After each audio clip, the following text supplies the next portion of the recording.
अस्सलामुअलैकुम दोस्तों आज की इस वीडियो में हम लोग डिस्कस करने वाले हैं 65 एमसीक्यूज़ ऑफ एवरीडे साइंस, जो कि बहुत ही इम्पोर्टेंट है एग्ज़ाम के पॉइंट ऑफ व्यू से। और ये एमसीक्यूज़ सारे रिलेटेड है सेल से, और यहाँ बेसिक भी एमसीक्यूज़ है और एडवांस लेवल की भी एमसीक्यूज़ है। तो वीडियो को किसी भी एंगल से आपने स्किप नहीं करना है, क्योंकि इसमें बहुत सारे इम्पोर्टेंट एमसीक्यूज़ है जिनका कवर करना लाजमी है, जो कि हम सबको आनी चाहिए।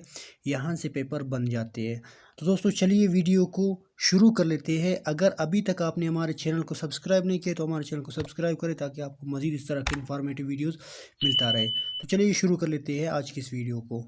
नंबर 1 हमारे पास है the word cell came from the Latin word. Word cell Latin word से आया है। कौन से लैटिन वर्ड से? तो इसका जवाब है सेलुला। सेलुला से सेल निकला हुआ है। Next, all living organisms are made up of. सारे लिविंग ऑर्गेनिजम्स किस चीज़ से बने होते हैं दोस्तों? Cell. Study of cell, cell के बारे में पढ़ने को साइटोलॉजी कहलाता है।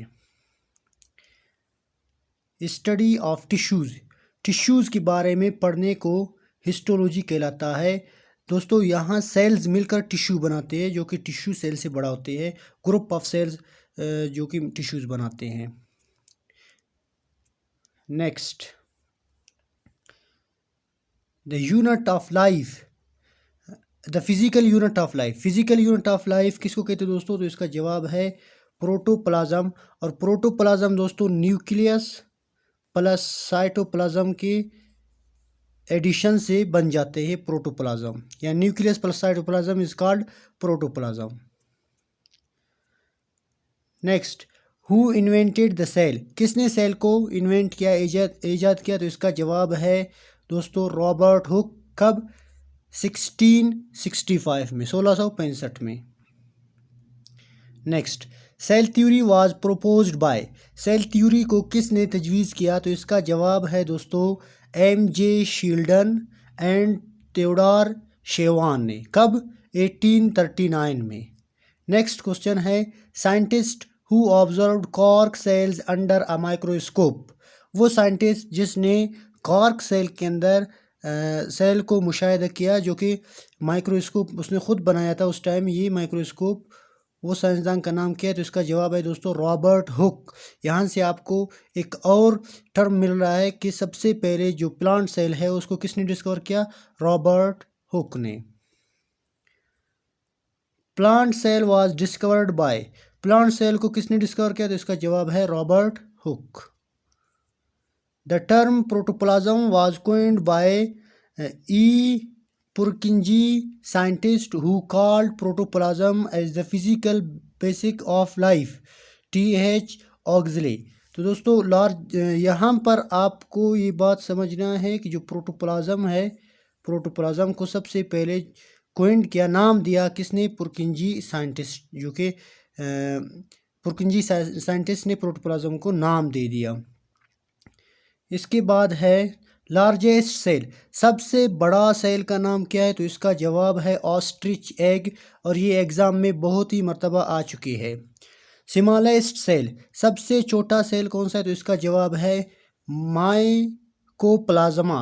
माइकोप्लाज्मा दोस्तों ये एक ग्रुप ऑफ बैक्टीरिया जो कि समटाइम्स डिजीज़ भी काज करता है।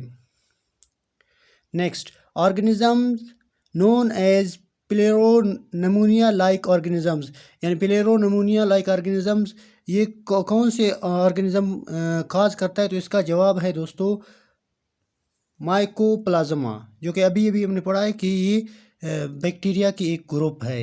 Smallest cell in the human body, ये एमसीक्यूज हमने पिछले वाले वीडियोस में भी कवर किया है। ह्यूमन बॉडी के अंदर स्मॉलेस्ट सेल कौन सा है? तो इसका जवाब है दोस्तों स्पर्म। और ह्यूमन बॉडी के अंदर लार्जेस्ट सेल कौन सा है? तो इसका जवाब है दोस्तों ओवम। और longest cell in human body, longest cell human body के अंदर कौन सा है? तो इसका जवाब है दोस्तों न्यूरॉन, जो कि हमने यहाँ पर लॉन्गेस्ट लार्जेस्ट में हमने फ़र्क पिछली वीडियोस में किया है। अगर आपने उनको वॉच नहीं किया तो आप उसको वॉच कर सकते हैं। Power house of a cell, power house of cell किसको कहते हैं दोस्तों? इसका जवाब है माइटोकॉन्ड्रिया। इसको पावर हाउस ऑफ सेल क्यों कहते हैं? क्योंकि ये एटीपी एनर्जी सेल के लिए बनाता है। Next, brain of the cell. Brain of the cell किसको कहते हैं? तो इसका जवाब है दोस्तों न्यूक्लियस। क्यों इसको ब्रेन ऑफ द सेल कहते हैं? क्योंकि ये सारे सेल को कंट्रोल करते हैं। सेल में जितने भी एक्टिविटीज़ होते हैं इन सब को कंट्रोल करने वाले न्यूक्लियस है, तो इसलिए इसको कहते हैं brain of the cell. Kitchen of the cell. Kitchen of the cell किसको कहते हैं? तो इसका जवाब है दोस्तों क्लोरोप्लास्ट। क्लोरोप्लास्ट को किचन ऑफ द सेल क्यों कहते हैं? क्योंकि प्लांट्स के जितने भी खुराक बन जाते हैं इसी के अंदर बन जाते हैं। क्लोरोप्लास्ट जो कि ग्रीन कलर के होते हैं इसी में बन जाते हैं, इसलिए इसको बोलते हैं किचन ऑफ द सेल। जैसे कि किचन में सारे जो खाना माना बन जाते हैं, तो इसी तरह क्लोरोप्लास्ट के अंदर भी प्लांट्स के खुराक बन जाते हैं। Next, energy currency of the cell. Energy currency of the cell किसको कहते हैं? इसका जवाब है दोस्तों एटीपी, जो कि एनर्जी है माइटोकॉन्ड्रिया से बन जाते हैं, तो इसलिए इसको बोलते हैं energy currency of the cell. Suicidal bag. Suicidal bag किसको कहते हैं? तो इसका जवाब है दोस्तों लाइसोसोम्स। लाइसोसोम्स को सुसाइडल बैग क्यों कहते हैं? क्योंकि दोस्तों ये साइटोप्लाज्म के अंदर बड़े बड़े जो मैक्रो मॉलिक्यूल्स होते हैं इनको तोड़फोड़ करते हैं, ब्रेक डाउन करते हैं सब यूनिट में, छोटे छोटे मॉलिक्यूल्स में, इसलिए इसको बोलते हैं सुसाइडल बैग। इसके बाद traffic police of the cell. Traffic police of the cell किसको कहते हैं? तो इसका जवाब है दोस्तों Golgi bodies.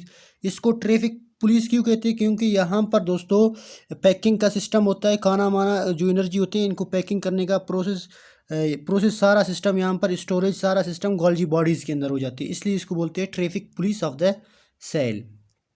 Next, skeletal system of the cell. Skeletal system of the cell किसको कहते हैं? तो इसका जवाब है दोस्तों endoplasmic reticulum. The cell having most life span in human body.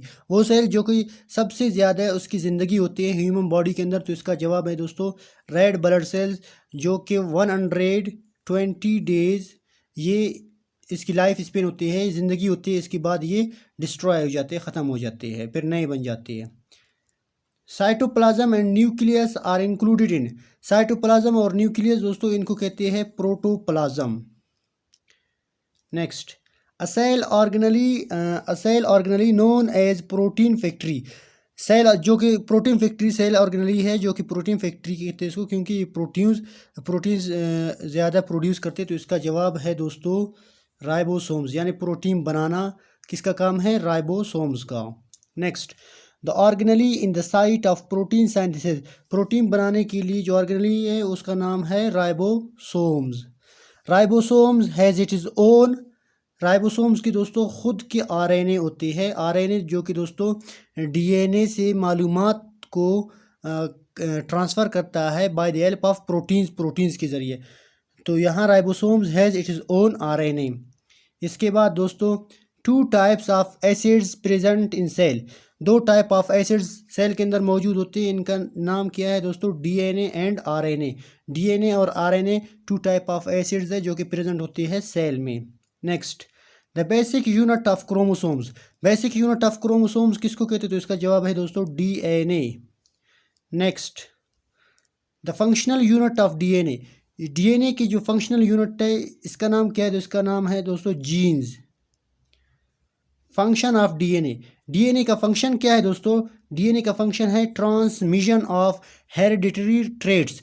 जो विरासती ट्रेट्स होते हैं बच्चों में मुंतकिल हो जाते हैं वालिदैन से, तो ये सारे किसके काम होते हैं? ये सारे काम होते हैं डीएनए के, जो कि ट्रांसफ़र करती है हेरिडिटरी ट्रेट्स को वालिदैन से पेरेंट्स में। Next, function of RNA. RNA का फंक्शन क्या है दोस्तों? तो इसका जवाब है प्रोटीन सिंथेसिस, जो कि डीएनए से मालूमात को प्रोटीन्स के ज़रिए दोस्तों सेल में ये मुंतकिल कर लेते हैं। Each chromosome has.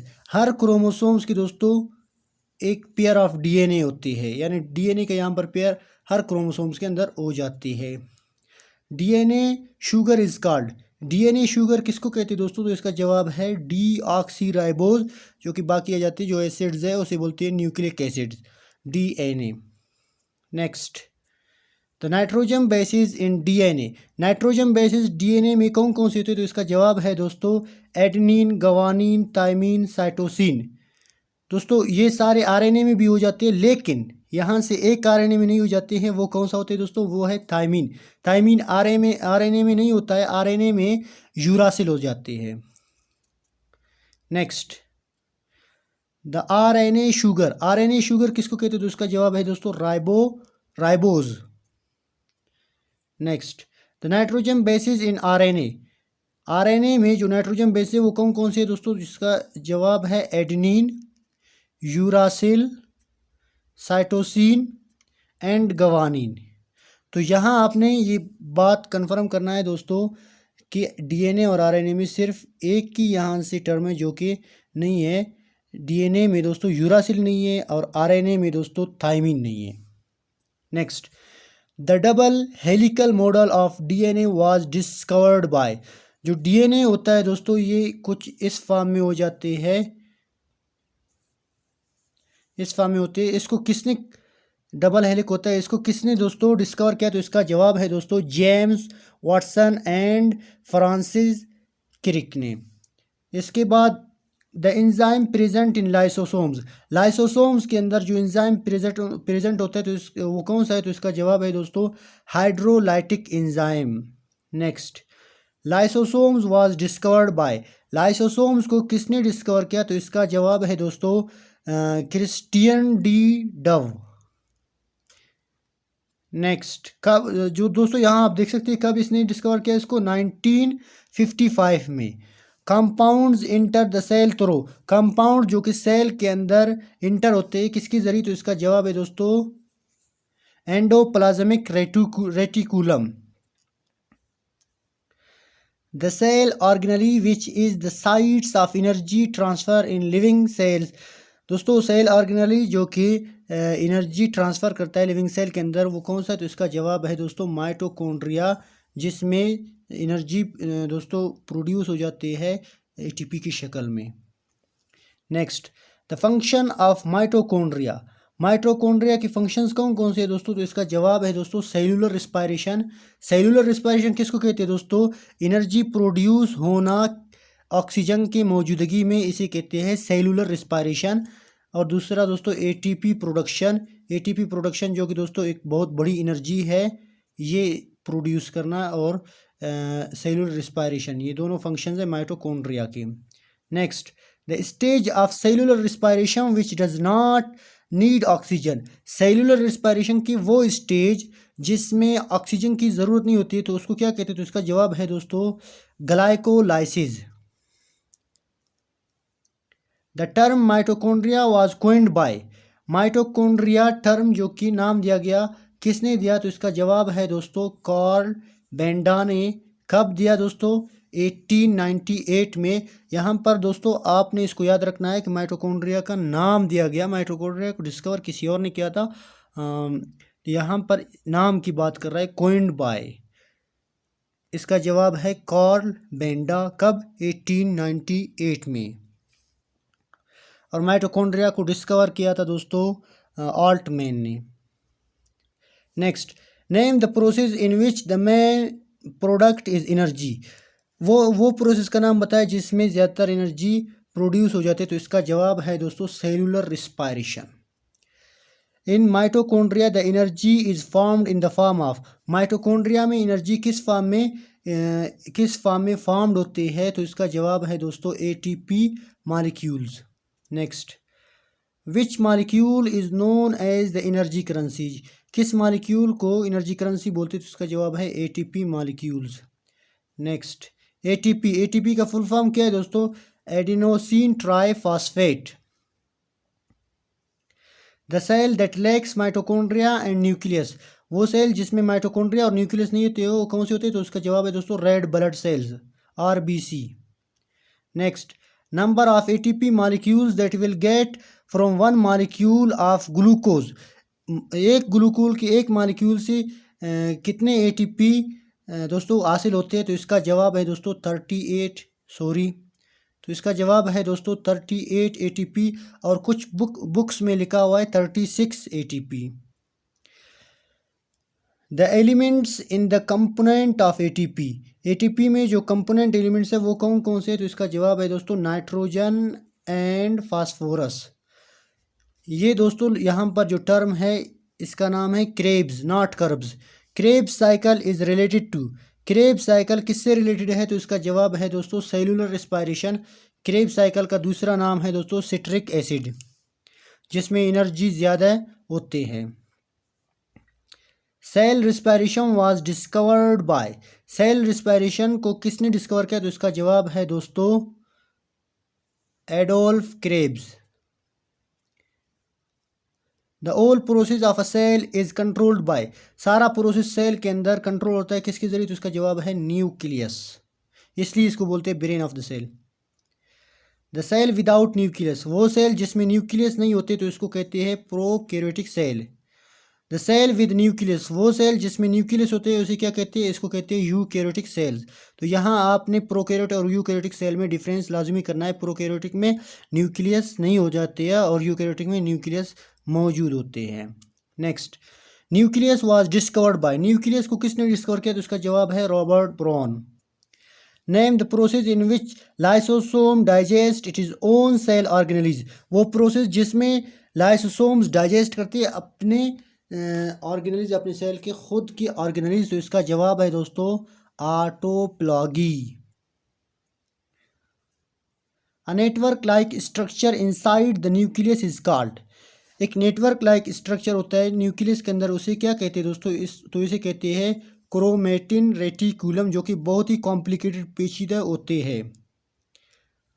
The structure of cell is first explained in the book of, सबसे पहले सेल के स्ट्रक्चर कौन सी बुक में डिस्कस हुए थे, एक्सप्लेन हुए थे? इसका जवाब है दोस्तों Micrographia. Next, the living things which do not obey cell theory, वो लिविंग थिंग्स जो सेल थ्योरी को ओबे नहीं करते, तो इसका जवाब है दोस्तों वायरस।